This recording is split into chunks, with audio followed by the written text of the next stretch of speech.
Don't tell me very difficult questions. No, they're not difficult questions. Maybe some of these questions you have made yourself already. But first of all, I wanted to know what is the relation between your style of painting and what I've seen, like based on abstract expressionism in a way,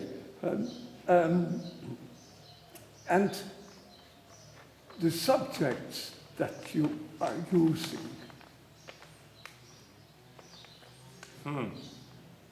Interesting. No, but subjects, you mean like the title of the picture? Or subject? What do you mean subject? Well, Tema. your paintings are not abstract. You have themes that you're using. Yeah. Yeah. And you give the titles. Yeah. They're very... So, I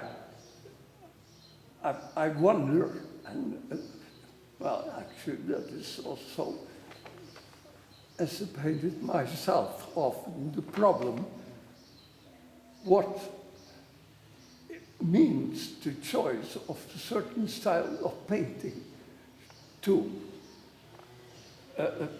express that, what you want to tell. Okay, okay.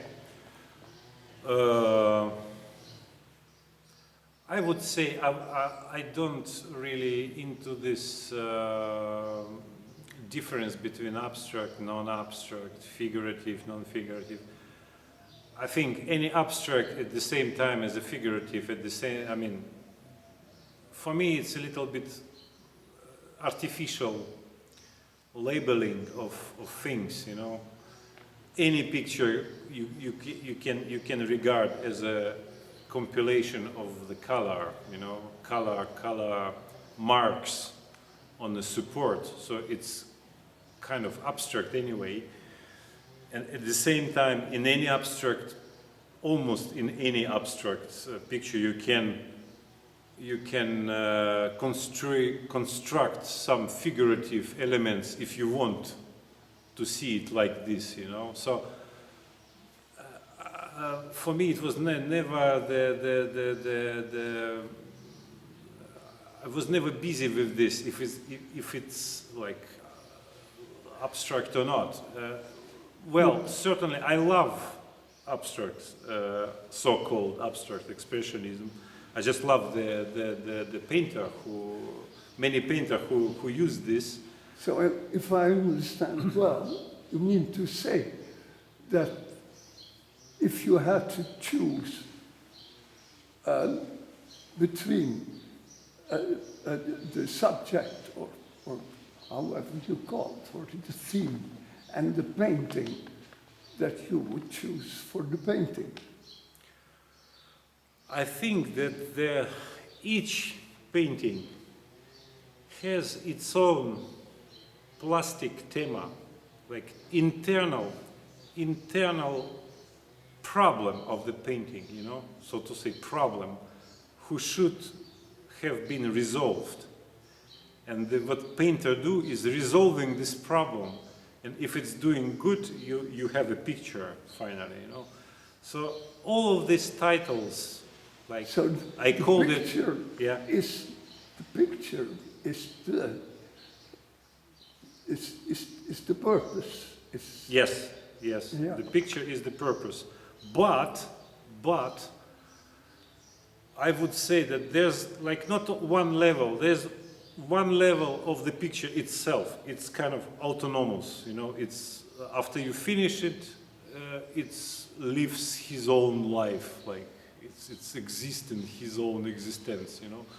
But at the same time, you can label it. You can put a title, and sometimes, like I have, like with Putin, you know, put in.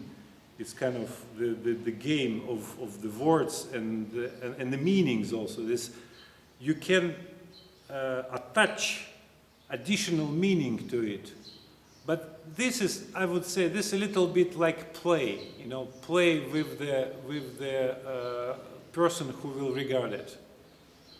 So it's actually for this person a little bit like, sometimes the title could be misleading also, you know. It could not represent at all what you want to say, but you want this title to bring some kind of reaction of the people or draw attention of the people to some aspect what you want to draw attention. But I would say that for me there's one type of how I understand the picture. There is the picture itself, who understands it by itself, you know. And third is how it will be regarded by the people who look at this. And this third could be many, because there's so many people, all of them could have the completely different view of what you've done. And all of this exists in one picture. I mean, maybe it's too complicated sounding, but it's how I see it, you know. So there's not one something, there's a multi-level layer of this. So I would say that I don't choose the style, you know. I'm not into the style at all. No. You use the means you have. Yeah. And what can do the maximum for what you want to do, in fact, that fits. But it changed all the time. It changed all the time. Yeah, I'm very eclectical, so sometimes I feel I just want to do the some paysage, you know, like plein air, paysage. Why not? I mean, yeah, I see. The other things that maybe I cannot do it so well, like the matter of the paysage painting, these other things. But for me, it doesn't matter anything because I still made a picture, you know, the picture which has the same internal problems to resolve like this picture or any other picture. This is my understanding of it. Okay. Yeah. No. You're doing difficult questions. Can you tell how important or unimportant West European art has been for you? For me? Yeah, because I'm recognizing your work relations with Kiefer and also some of the world of Boev. Mm-hmm.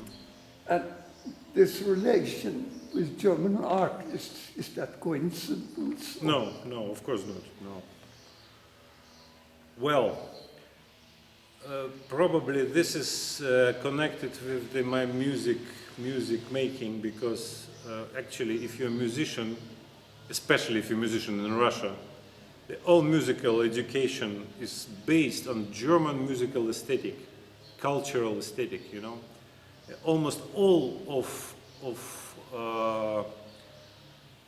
great composers and like pedagogues and teachers and everything, it comes from German musical tradition.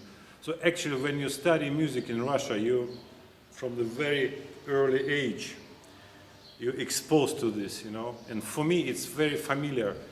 And after, when I went to Germany to study, for further study of music, I, of course, was a lot of exposure to German art. And for me, it's very, very close way of thinking. So from the Romantic, from Caspar David Friedrich, from contemporary boys and everything, Neue Wilden, whatever. It's very appealing to me, the way of thinking like this. It's maybe German way of thinking. German way of thinking. Way of thinking, yeah. And is that a speciality of yours, or is that many Russians? No, I don't think so. No, I don't think so. Well, at certain point, I don't know. I cannot answer for other people, but I mean, in Russia now, not only now, but already like 20, 30 or plus years, the conceptual art is dominated. Like everything what people do is conceptual art. And actually, for me, it was never something which I really like, feel like belong to me. I mean, for me, I understand what is it. I mean, I understand the message, but I don't like it at all, the idea of it. And you could say I opposing it, you know, in what I do. It's completely not conceptual in a term like it's not normally used, you know. So I don't know for other people in Russia, but for the musician, for sure, it is German foundation. But is that true that in Russia the conceptual art actually that is yeah, that's my next question is in fact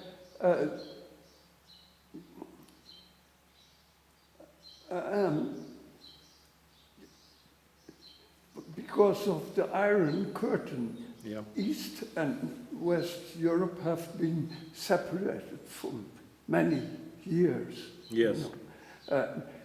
Can you say that in Eastern Europe, one is sufficiently in tune with the latest development of West European art?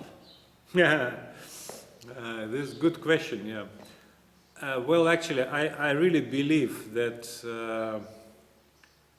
limitations, any limitation which is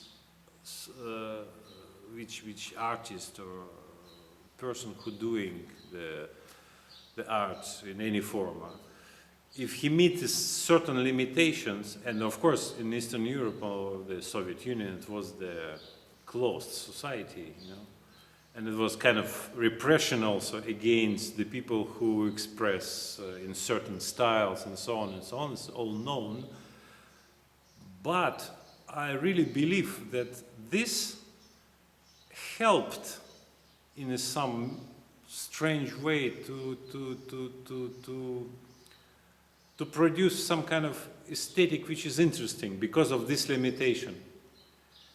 And I saw a lot of people who came to the West and feel completely lost because, not because they don't know, well, actually the information always came, you know.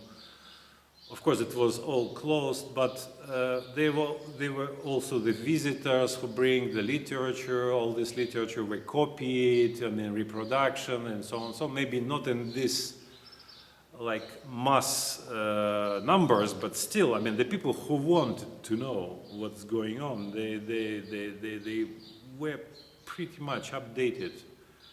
I don't talk about the mass public. It's specialists new. But you're talking about individual artists, not about, say, the art scene, the galleries or the museum people. Well, it was almost non-present, the art scene, in a term like a gallery. There was not a galleries. It was all state operated. You're talking about the Soviet time. Well, I mean, in Eastern Europe, the same. I mean, it's in the German Democratic Republic or whatever, like Poland. There was not the galleries like galleries, you know. There was all state operated because it was considered that art is a kind of propaganda tool. So all propaganda tools should be controlled. What is he's doing, you know? So therefore, it was all censored and all surveyed, like what is going on, what is it to exhibit, what to not to exhibit, and so on. But what I want to say is a lot of people who came to the West, to the free society, so-called, when they can express whatever they want, you know, they feel uneasy with this because of this. Because this limitation what they have in the other regime was not anymore, and they didn't know what to do because this liberty could be dangerous, you know. So my theory, maybe it's not mine, but I think it's my theory, like that limitation are helping people to produce art. And if you see like some composer like Stravinsky, he was incredibly versatile. He can do anything, any style he wants. I mean, he was really like in the terms of technique, he was completely free of everything. You know, he can do any possible style of music, but he posed on himself by himself some limitation. He said, "I will write now the piece like this, and I will use only this, this, and that," because he understood that by doing this you can achieve some certain degree of concentration by limited means of expressions, you know. And I think this is very important. And paradoxally, like paradox is like in all these totalitarian regimes where present this kind of pressure on the artist, which was bad, you know. But at the same time, like everything in life, it's never only one side, you know. The good side of this was that the people were very concentrated in what they do, you know. They get maximum possible of the means which were allowed. And this is a different situation like you normally have, because now I can do anything, you know. But this anything, it's kind of, it's distorting you sometimes to get what you want. So, I mean, the limitation is good on my point of view. I don't know if I answered your question. Well, social realism was, of course, too much limiting the artists. Yeah, yes, of course, as idea, you know, as idea it was completely horrible, but there was genius people who doing it, you know, at the same time. There was there's a couple of painters who is a great painter, yeah. But they did the social realistic painting, so-called social realistic painting, like I forgot the name. The one guy, he's just incredible. I mean, now they will be call him probably like, I don't know, expressive realism or something, because his social realism was so much shocking that he was not allowed to exhibit it, you know. And like, you know, there was also like, I mean, but it's the same with the theater and cinema, you know, because practically all the art in Russia was forced to be like social realism. Whatever you do, I mean, if you write a book, it should be a realistic book, like with the sujet, with everything, you know, with the hero of your time and so on. There's certain personage who will be like inspiring and so on. But still, the writers, the artists, the filmmakers, the composers, they overrun all these borders. They could do like a very good example is Prokofiev, who written the oratorio. Prokofiev, yeah. He was written oratorio to glorify the Stalin's birthday, some of the Stalin's birthday, with completely horrible text like you cannot even like pronounce it now because it's so much like how we love you, real, like and so on. Yeah, but at the same time, it's completely genius music, you know. Fantastic. So who cares now of this thema? I mean, this thema is shit, okay, but the music is still there, you know. So this is what I mean. The people could turn away of all this horrible. Repressions what they actually have, you know, of all censorship, you know, because the audience was there, you know. That's the fantastic thing of good artists, that they always know how to, even with these limitations, And also, like you say, because of these limitations, you're able to break out of it in certain ways and make beautiful art. Yeah, it's just like, I think I mean, the liberty is inside, you know. It's not outside. I mean, you can be completely free if you want to. I mean, it doesn't matter if you're in a prison, you can be free, and you can be in a free society completely prisoner. Yeah. So this. Could you tell a bit about the situation of art nowadays in Estonia or Russia? Well, Russia. It was interesting time in 1990s when it was explosion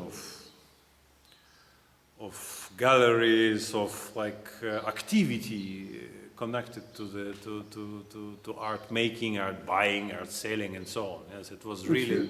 You're saying that it is. It was mainly conceptual, or not at that time.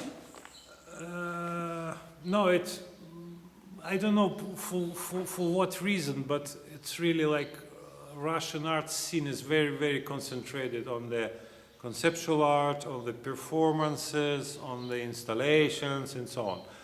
So for long years already.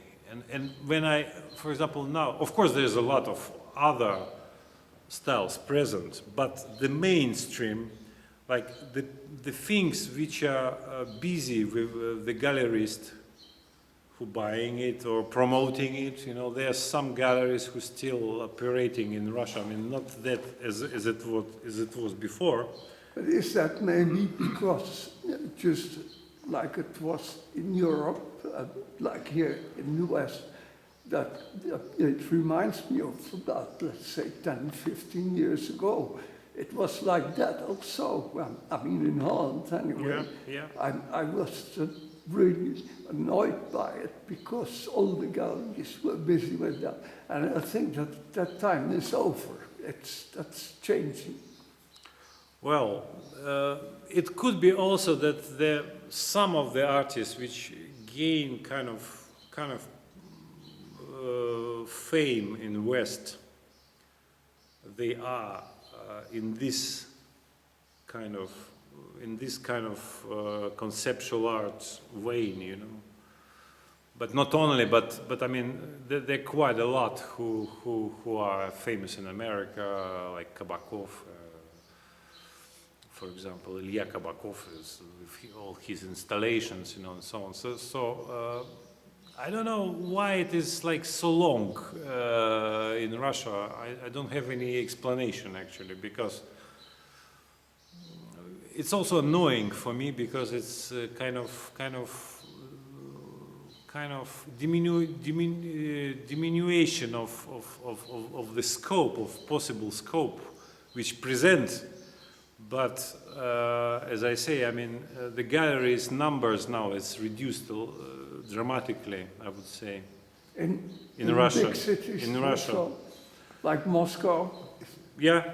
It was explosion in the 90s when almost every fifth person making a gallery, you know, like and like searched for the artist and searched for the interesting art, you know. But then it came to the big commercialization. It's like they starting to selling Russian style, so to say, and also, and then it was over because it became just a kitsch, you know, art fair usually. But there's a couple of serious galleries who still are. And they are all focused on the conceptual, and yeah, they have some kind of power, you know. They can organize biennale, they can participate in the big major exhibitions in the world, and they kind of promote this kind of product from Russia. And also there's a lot of art theoretic people who like making the research of all of this. So it's like big building of all of this, you know. And of course there's another artist who doing, you know, any possible kind of things, you know, but they are not in fashion, so to say, you know, in Russia. They consider like, well, okay, somebody is painting like this, but that's it. So the galleries will be not interested in this, because they think, I don't know why, but they think that it should be, the style should be like this, you know. So the Russia has its own style and conceptual art. How is that in Tallinn? Well, in Estonia is much more provincial. Like the Crocq? I think it's more more provincial than Crocq, because there's this other problems in Estonia which are like connected to this, you know, because the society is divided into practically Russian-speaking society and Estonian-speaking society, and they don't really connect it. I mean, they connect it because they live together, but they're not connected on some cultural level as it could be. And there's a lot of people who left Estonia for this reason, for political reasons, so to say. And Estonian artists, actually the school of art in Estonia was quite active and very like powerful, I would say. There's very good teachers who were in the academy some time ago, you know. So, and it was also very good artists, very original, you know, kind of with the Scandinavian flair kind of thinking, you know. So it's a little bit different view of life. Because anyway, Scandinavia is it's a different world perception. So it was like very organic kind of scene sometimes, when ago, you know. But now it's all different because, well, the state also supporting certain movements in art or whatever. I mean, they're just like politically supporting it, you know. In Estonia? Yes, they're supporting it, not openly, but I mean, they kind of lobby who will support this and not support this. And this also may, when I lived in Estonia, it was making me crazy, because when you start to understand this kind of process, I mean, this is like a Soviet Union. I mean, they built their own small Soviet Union, but it's within the European Union. So for the Russians, well, for Estonians actually also, I mean, this is difficult situation. And but as it always came, there are of course some people who are interested people to look at, you know. So I think, I mean, any country has good artists probably now. African, whatever. Is there any, let's say, more knowledge or interest in Chinese art that you think in Russia than here in Europe? Because it's closer or part of the culture?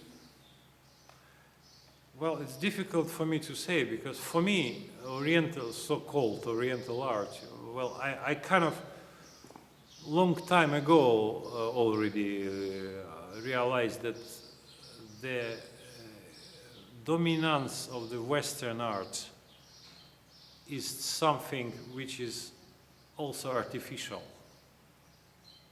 So we should, in ideal situation,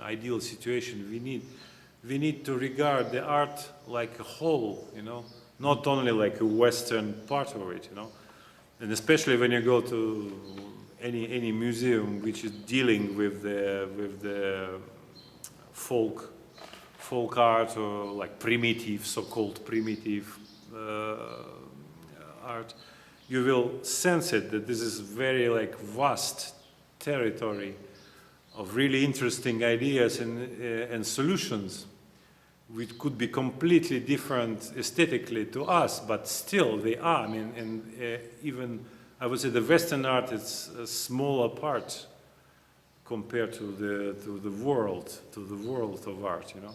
But with Chinese and Japanese and Oriental kind of Oriental styles, I was always interested in this. I don't know for what reason. And of course, I was in Japan like for some years, and it was like more familiar to me. Mm. So I may perceive it now, look at this differently than just somebody in Russia. But in Russia, there's also like the quite a lot of people who are interested in other point of view, like I don't know about the neighbor, because well, it's neighboring country, but it's still. You cannot say that Russian art as a whole is not only influenced by Western European art, but also by Chinese or Japanese art. That's a very, very interesting point, because Russia was always pending between Europe and Asia, you know. And I still think that there's quite a lot of Europe in the mentality, but also it's quite a lot of Asian parts which maybe not that, I don't know, for Europeans probably the Asian part is most prominent, but I think it's not true. I think the Russians, okay, they are also Asians in some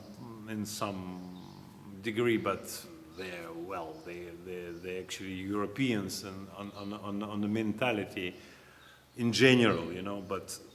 But because there's so much nations who are present in Russia, and some of them really like on the north or on the east, far north, they're really different from the European part of Russia.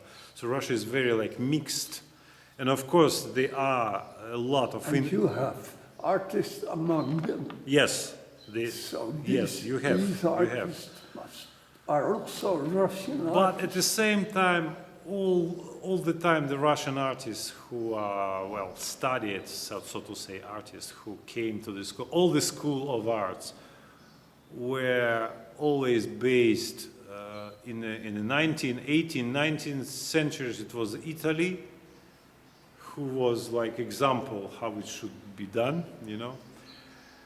There was some also period when it was a lot of Dutch guys who come. The Peter the Great, he was in Holland, and he brought a bunch of people to teach in Russia, not only art, but I mean the all possible things, but professions, you know, like artisans and so on, like builders, whatever. And he himself also like studied this, you know. So, but then it was Italy. At some point it was Germany. At some point it was France when it was like active. Beginning of the 20th century. Obviously it was Germany and France mostly. The center which was draw attraction, you know, attention of the people who studying art, who want to, they all went to Paris or Berlin to the time, you know. But with the Orient, with the Far East, you know, there was always some groups of people who traveled there and who settled there, eventually come back.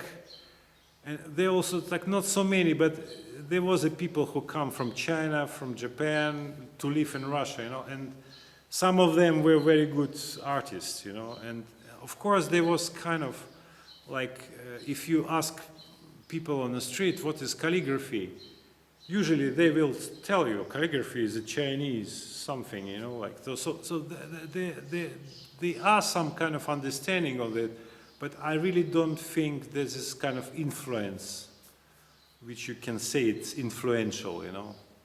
There's certain groups of people who liked it or do something like this, you know, but it's not major attention to this. Mm-hmm.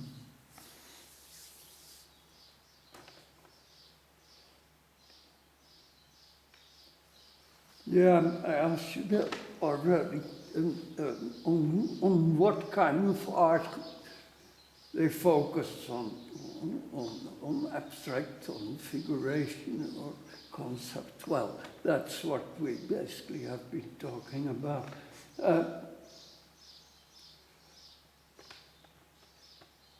How does your art relate to your music? Doesn't it relate more to classical or to jazz? No. It doesn't relate. Honestly, I don't feel when I do something like I connect it with music in me or whatever. I mean, this.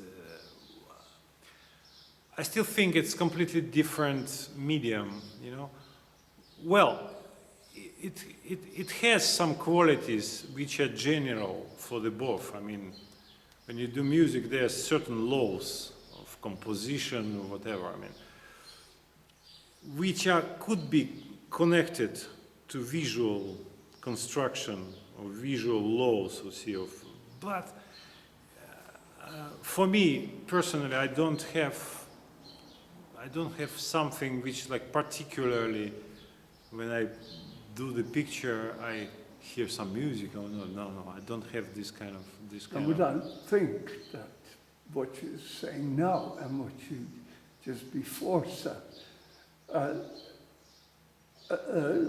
relates anyway more to music than to literature. You know, I personally think certainly that painting relates more to music or to poetry than to literature, you know. And I think indeed that in painting aspects of written tone, color, etc., composition, they're all musical aspects. Someone? Yes, Jacques.